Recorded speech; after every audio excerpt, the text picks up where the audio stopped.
There we go. Welcome to our Wednesday afternoon home buying seminar. I'm Bill Gross, real estate broker here in Los Angeles, and my friend and colleague. Gustavo Segura, mortgage broker here in Orange County in California. And we're missing Patricia Castillo, who's a great listing agent who has a prior engagement today. So we're going to do our best to get along without her, right, Gustavo? That's right. Show must go on. We're going to miss her a lot. Yeah. Okay. So the show must go on. So we do this every Wednesday, either at 4 or 5 o'clock, today at 4 o'clock. And we get together to help you with the prospect of buying your next house, whether you're a first-time home buyer or an experienced home buyer.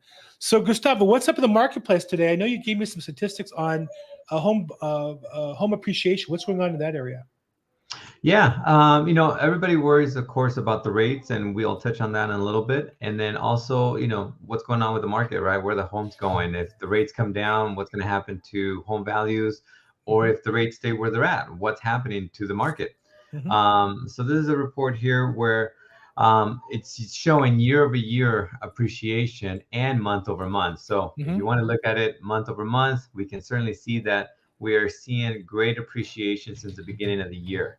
Now, if we take a look at the last two columns there, you'll see the kind of pace that we are on for 2023, and then also what this year compares to last year. So you can see even at the low levels from year over year, we're at 2 to anywhere to 5%, depending on the different reports. And then when we look at the pace, we're going to be looking around 6%, let's just call it on the low side here, of home appreciation, which is great.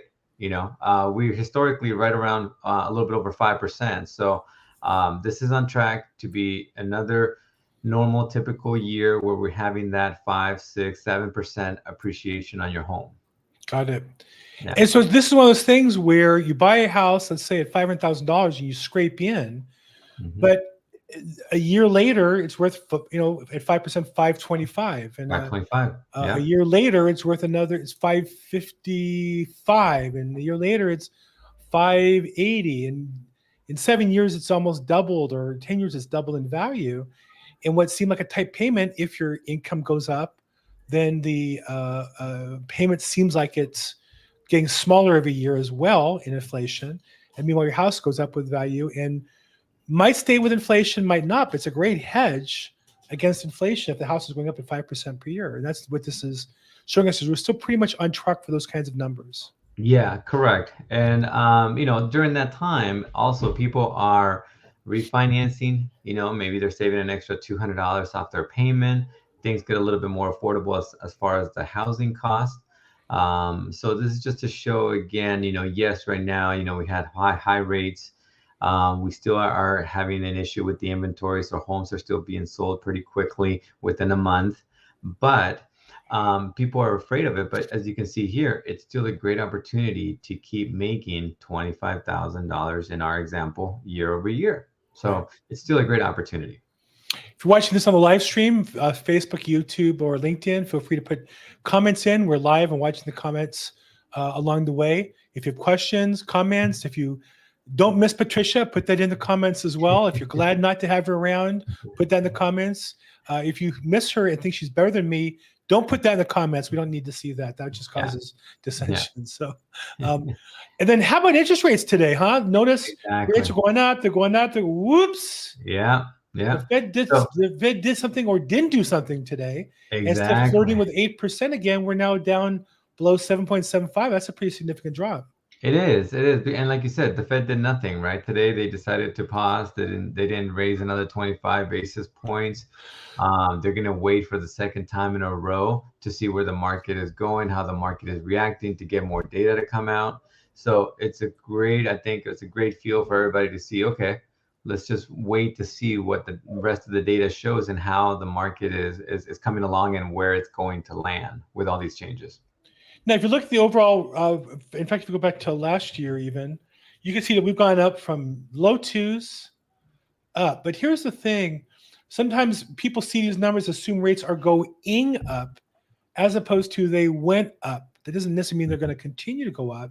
And if you look at the numbers we have this week, specifically what we had today, it looks like maybe that run of increasing rates is losing some steam. Possibly. Yeah, exactly. And that's the thing that, as we get more, we get a jobs report at the end of this week. We're going to see what that looks like, right? What does that job market look like? Is it starting to unfortunately crack a little bit? Mortgages do well when there's chaos in the environment. We talked about whether it's something going on in the market, Wall Street, or if it's a war, or if there's politics going on and uncertainty, a budget, that needs to get resolved, all that kind of stuff scares investors, and they tend to go towards a safe investment, which is the long-term bond, which is where mortgages sit. Yep. So we still got some more reports to come out over the next couple weeks that I think will react positive, and with the Feds not raising the rates, I think the market will feel comfortable about that. The next time is until December, so I think that gives us a little bit of time from here until then to see how the market is going to be at. I can just speak on my personal business. I have a buyer who want to make an offer in San Clemente, $1.3 million, all cash. We offered 2% over the list price. Wow. We couldn't even get the listing agent or their assistant on a live phone call. I got some standard emails. We got a bunch of offers. We're reviewing them here.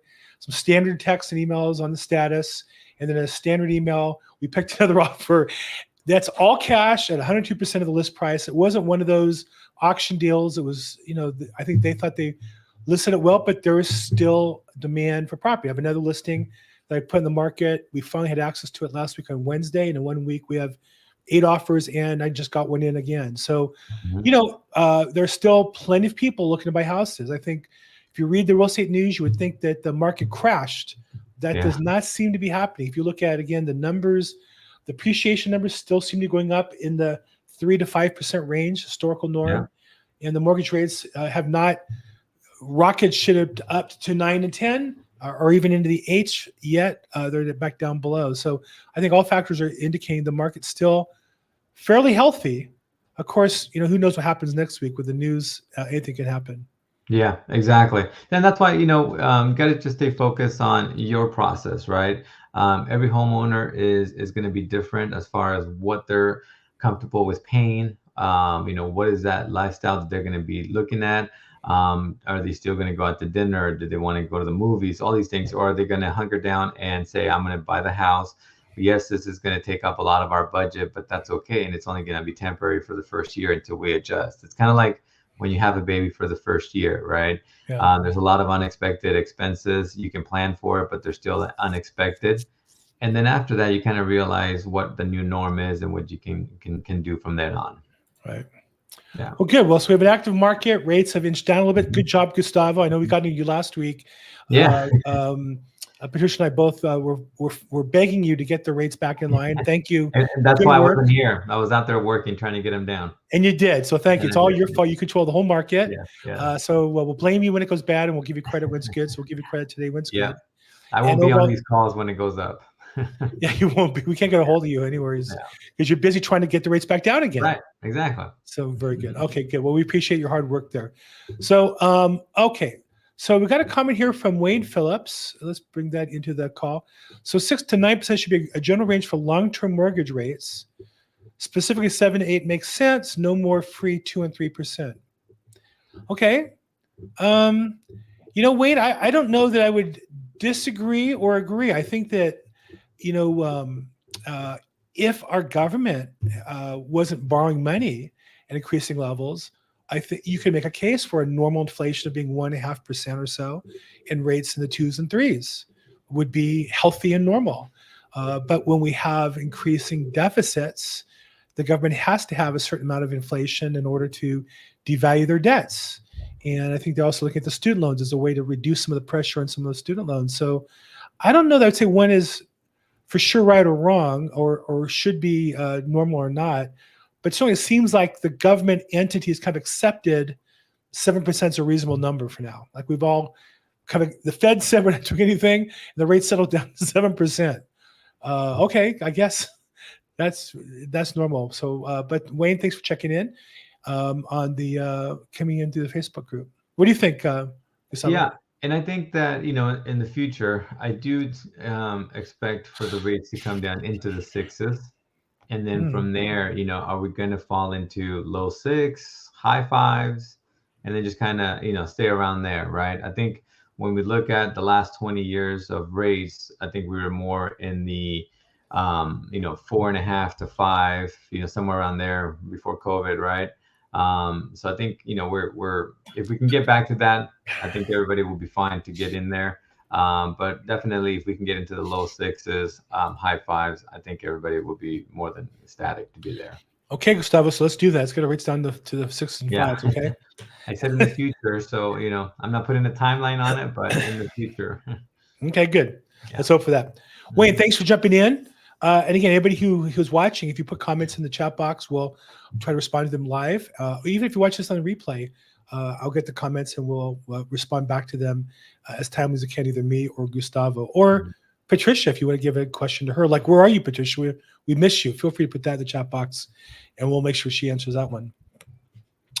Okay, Gustavo, what have you heard about this lawsuit, which on one hand, there are people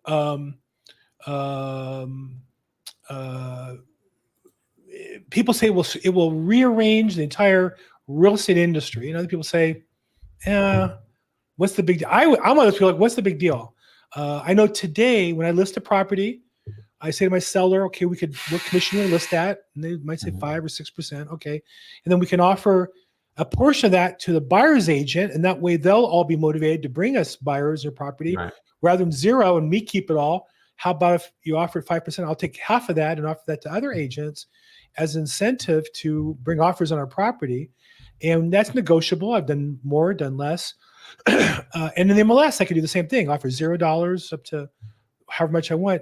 So to me, I don't see that. I understand what this is all about. What do you see, or do you have any input on this? Yeah, I think the concern is going to be from the buyer, like, that money, right? What if there is not, what if you're not going to be sharing that, right? Or what if they're not going to be covering that? Then I have to bring in another 10, 15, 20 plus $1,000 to pay for my agent. And that's going to tap into their down payment that they were going to put in down of 20, 30, 40,000, right? So I think that's the immediate fear that I've been hearing about, or that I've been, hearing from our buyers. If that happens, does that mean I need to come up with more money? Well, I think that, so the way I would see that is, if I know, and I would know in the MLS, it says, how the compensation is. Let's imagine it says 0. As a buyer's agent, I might go to a buyer and say, Gustavo, this property, unlike the other ones that pay me money, are paying 0. Really, then their price should be adjusted down, because otherwise they're making more than all the other sellers are by virtue of not paying the commission the other sellers did. So if their house is, to use an easy number, $1 million, you should in your mind comp it at 975 compared to 975 sale that paid 2.5%, right? So based on that, we should offer a little bit less. And by offering a little bit less, ask the seller to pay more closing costs to me as the buyer, or more of a concession to me as the buyer. And in essence, you get the money back that way. So to me, it's really just, how do you want to structure the same dollars, as long as it's disclosed and everybody knows what they're doing. And you have to tell the buyer that, you have to put it in writing. You have to tell the seller that, you have to put that in writing. But to me, it just seems like, I think that buyers and sellers and agents should have the freedom to price it however works best for them and negotiate the best deal amongst all those competing parties. Where you're right is that closing cost credit won't work for a buyer with limited down payment. That's who gets hurt. Because if you have no money down, the lenders are going to limit the closing cost credit, and a buyer might already otherwise want to use that money for their closing costs. So that's where I think the one party gets hurt by this lawsuit are the 0 down payment buyers or the limited down payment buyers who are already using the closing costs for their closing cost credit. And there is not an additional 2.5% to pay the buyer's agent out of that. Yeah. And then, like on like you said, everybody is going to structure their deal differently. They're going to net down to the same kind of price, right? I think. And the seller is just going to go with whatever offer they feel more comfortable. Are they going to have any preference on one or the other just because the numbers are different? They shouldn't, Right. They shouldn't. In fact, as a listing agent, you would have a net sheet and you show them how much they're net. And if they lower their sales price by 25,000 and pay an extra commission or credit instead of a commission, they end in the same spot. I think that every seller thinks, well, if I lower my commission, I'll net more money. But usually, either there'll be less buyer activity on your property, or you're going to get an inferior agent. I believe that at some point that comes out of the seller's pocket, and that's why those numbers are negotiated the way they are. I know there's sellers who've asked me, "Why list a property for 4 or 3%?" I have on some occasions. Past clients, properties are resold, easy to redo it. They're easy customers to work with. I've already done business with them. But for a first-time retail customer, I can't because it's not worth it. And pick somebody else who will, but you won't get an agent as strong as me. But here's what I'll do. I'll fight for your equity better than they will. And I'm summarizing a conversation, but many sellers go, wow, if you fight that hard for your commission, then I want you to fight for my equity as hard as well. Let's see. So Wayne says, another comment, low price point, first-time homebuyers with 3.5% FHA loans could be hurt because they can't finance commissions. Exactly. The one group that this lawsuit kills, and I think it's always the case that government regulations always seem to hurt the most vulnerable in our society. And here's a case where I think you have the first-time home buyers who have limited down payment. They might already be using the closing costs for something else. And this lawsuit would make it so they can't use that money. And it's a shame to get involved. And I can't imagine it's going to stand up. I guess we'll see. Yeah. Exactly. Okay. I think that's all I have today. Anything else? Any last parting comments, Gustavo, that you have? No, I just want everybody to make sure that they're speaking to someone like myself, mortgage broker, someone that can help them out, because as we just saw on the rates, 2 weeks makes a big difference, Yeah. So you could be $200 more or less by a week difference. So definitely stay in the loop, talk to someone, be involved in your pre-approval process, and stay active, because the market is changing, and hopefully from here on out, we can continue to see these hopefully downward trends, even though they may be small, but let's continue to get those small gains. Yeah, I think you're being generous to your industry. I would say also there are a lot of loan officers who get loans by quoting low rates that they really can't deliver. And when rates move up, they're exposed. They can't deliver them the day they quoted it at 7.75, then they can't for sure deliver it at 7.9. And now maybe they got covered by this drop. I would say for sure that the company you work with is important, number one. Number two, get in position to be able to lock your rate. If you're not in position to lock, you can't lock your rate. It doesn't matter how good the rate is. And if you have a great rate and you take too long to close, it may expire, you may lose it. And so it's the most important thing I would say to buyers and to sellers is, if there's a time limit, do everything you can to make that time limit work, because it's never good when it expires. It's not good for anybody. That's true. That's true. Fantastic. Wayne, thank you for joining in today. Appreciate your comments as always. Gustavo, thank you for joining in. Gustavo's phone number, 714-334-4563. And you can reach out to me on social media at Bill Gross Probate. And we miss Patricia Castillo. If you miss her, put something in the chat box. Otherwise, have a great week, and we'll see you next week. Thanks, everybody. Thank you, guys. Thank you, Bill. Bye-bye.